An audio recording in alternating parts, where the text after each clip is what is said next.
دوستانو تاسو ګورئ دلته چې پلاسنټا یا عمل د غوا پورې زانګي او ما سره 12 ګرامه ټیټاسیکلین دي. دا زه اخرم د واژن د لارې تیرومه داسې او دا زه سروکس کېږدمه. سروکس د غاړې په نامه باندې د غاړې په شان باندې د انسان د غاړې په څېر باندې ساختمان دی توتکې، او د دې د لارې زه چک کومه یوه مې تېره کړه او بله مې تېره کړه تر څو د کوم میکروبونه چې تېر شوي دلته دا د منځه لاړ شي او غوا بل ځل غوایمتوب ته څه شي اماده شي.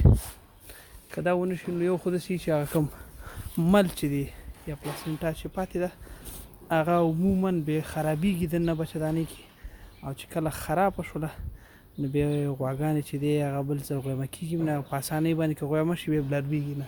نو دا یو لوی مشکل دی په اکثره غواګانو کې چې یا نه غویمه کېږي یا نه بلربېږي. هغه دی چې د لنګتون وخت کې د لنګون وخت کې دوی کې چې دی پلاسنټا یا مل دننه یو څه برخه پاتې، نو دې ته ډېر زیات متوجه اوسئ. او د غوښې د لارې د انټي بیوټیکو تزریق کومه خاصه نتیجه نه لري، بلکې باید تاسو د واژن د لارې ورکړئ.